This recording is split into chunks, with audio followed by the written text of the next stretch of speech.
வணக்கம் மக்களே. இன்றைக்கி நம்ம எந்த டிஷ்ஷை செய்ய போகிறோம்னு பார்த்தீங்கன்னா தயிர் சாதம். ரொம்ப சூப்பராக க்ரீமியாக இன்றைக்கி நம்ம எப்படி செய்கிறதுன்னு சொல்லிட்டு பார்க்கலாம்.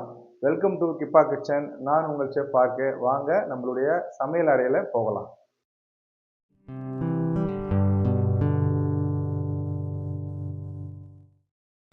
அடுப்பை பற்ற வச்சுக்கின்னு இன்றைக்கி நம்ம 1/2 கிலோ அரிசியில் ஒரு சூப்பரான ஒரு க்ரீமியான தயிர் சாதம் செய்ய போகிறோம்.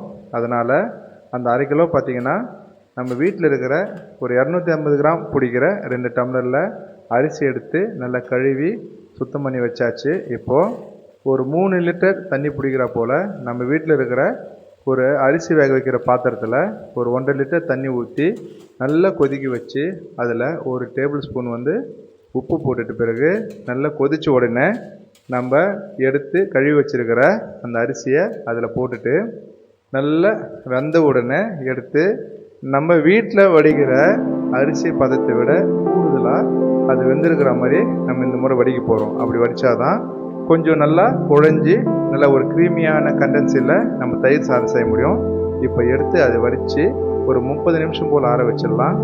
அதுக்கு பிறகு இப்போ நம்ம இந்த தயிர் சாதத்தை செய்கிறதுக்கு எந்தெந்த பொருள் தேவைன்னு சொல்லிட்டு இப்போ பார்க்கலாம். 500 ml தயிர், 200 ml பால், ஒரு 2 டேபிள் ஸ்பூன் போல் எண்ணெய், 1 டேபிள் ஸ்பூன் சீரகம், 2 டேபிள் ஸ்பூன் கடலைப்பருப்பு, ஒரு 100 கிராமில் வெங்காயம், ஒரு 4 நம்பர் பச்சை மிளகா, ஒரு 10 கிராம் இஞ்சி, முந்திரி பருப்பு ஒரு 10 கிராம், ஒரு 5 நம்பர் பார்த்தீங்கன்னா ரெட் சில்லி, பெருங்காயத்தூள் ஒரு பிஞ்ச், சால்ட்டு தேவைக்கேற்ப, புதினா கொத்தமல்லி, செரி ஃப்ரூட்ஸ் ஒரு 10 கிராம், உலர்ந்த திராட்சை கருப்பு கலரில் ஒரு 10 கிராம், கடைசியாக சுகர் ஒரு டேபிள் ஸ்பூன். அடுப்பை பற்ற வச்சுட்டு ஒரு பேனை வச்சுட்டு அதில் ஒரு 2 டேபிள் ஸ்பூன் போல் எண்ணெய் ஊற்றிக்குங்க. அதுக்கு அடுத்தது நம்ம எடுத்து வச்சுருக்கிற கடலைப்பருப்பு போட்டு நல்லா கொஞ்சம் வதக்கி விட்டுட்டு பிறகு அதுக்கு அடுத்தது நம்மளுடைய ஒரு டேபிள் ஸ்பூன் சீரகம் போட்டு நல்லா வதக்கின பிறகு நம்ம கட் பண்ணி வச்சுருக்கிற வெங்காயம் போட்டு அதில் நல்லா ஒரு பொன்னிறமாக ஆகிற வரைக்கும் வதங்கினா போதும். ரொம்ப காந்தவும் விடாதீங்க. பொன்னிறமாக ஆனால் அந்த பக்குவமே நம்மளுக்கு போதுமானது. அதுக்கு அடுத்தது நம்ம எடுத்து கிள்ளி வச்சுருக்கிற காஞ்ச மிளகா 5 நம்பர் அதில் போட்டு நல்லா கொஞ்சம் வதக்கின பிறகு நம்மளுடைய வெங்காயமும் நம்ம காஞ்ச மிளகாவும் நல்ல ஒரு காரத்தன்மையோடு அதில் நல்லா வதக்கின பிறகு நம்ம பச்சை மிளகாவையும் இஞ்சியும் சேர்த்து மிக்சியில் அரைச்சி வச்சு போடுறோம். அதை அரைச்சி நல்லா வதக்கின பிறகு நம்மளுடைய முந்திரி பருப்பு அதில் சேர்த்துட்டு நமக்கு இந்த நேரத்தில் நீங்கள் பெருங்காயத்தூளை ஆட் பண்ணிக்கோங்க. பெருங்காயத்தூள் நம்ம இதை ஆட் பண்ணது வீடியோவில் வரல, அதனால் நம்ம பெருங்காயத்தூள் ஆட் பண்ணிங்க. கடைசியாக புதினா கொத்தமல்லியை சேர்த்துட்டு நம்மளுடைய தாளிப்பு ரெடி ஆயிடுச்சு. அதுக்கு அடுத்தது நம்ம இந்த க்ரீமியான தயிர் சாதத்துக்கு தேவையான தயிரில் ஒரு டேபிள் ஸ்பூன் சுகரை போட்டு நல்லா கலந்துட்டு ஒரு மிக்ஸி ஜாரில் அரிசியை நம்ம வடித்த அந்த சாதத்தை எடுத்து நல்லா அரைச்சி வச்சுக்கோங்க. இப்போது ஒரு பெரிய பாத்திரத்தில் அரிசியை வேக வச்ச அந்த சாதத்தை எடுத்து அதில் போட்டுட்டு அதில் தயிர், அதுக்கு அடுத்தது பாலை போட்டு நல்லா ஒரு க்ரீமியான பதத்தில் அதை நல்லா மிக்ஸ் பண்ணுங்கள்.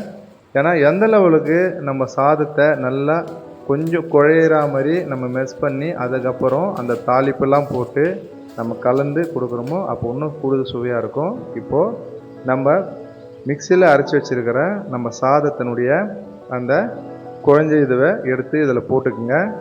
அது கூட நமக்கு தண்ணி வேணும்னா கொஞ்சம் கூடுதலாக தண்ணி சேர்த்து இந்த நேரத்தில் நல்லா கரண்டியை போட்டு அதை கலரி விட்டுட்டு அப்படியே கொஞ்சம் நல்லா மிக்ஸ் பண்ணி விடுங்க. நல்லா மிக்ஸ் பண்ணிவிட்டு அப்புறம் நமக்கு இந்த சாதத்துக்கு தேவையான உப்பு போட்டுக்குங்க. உப்பு எப்போதுமே பார்த்திங்கன்னா கொஞ்சம் ஒரு கல் கூடுதலாக இருக்கட்டும். அதுக்கு அடுத்தது நம்ம தாளிப்புக்காக எடுத்து ரெடி பண்ணி வச்சுருந்த அந்த கலவை அதில் போட்டு நம்ம மிக்ஸ் பண்ணிக்கலாம். இதை மிக்ஸ் பண்ண பிறகு பார்த்திங்கன்னா சூப்பராக நல்லா காரத்தோடு ரெடி ஆயிரும். இந்த காரத்தோடும் அந்த கொஞ்சம் லைட்டாக நம்ம சுகர் சேர்த்ததுனால அந்த இனிப்பு தன்மையும் சூப்பராக இருக்கும். அதுக்கு அடுத்தது கூடுதலாக நம்ம கொஞ்சம் தண்ணியை நல்லா கொஞ்சம் சுடு தண்ணியாக ஊற்றிக்கங்க. நான் எடுத்து காய்ச்சி ஆற வச்ச தண்ணியை ஊற்றினேன்.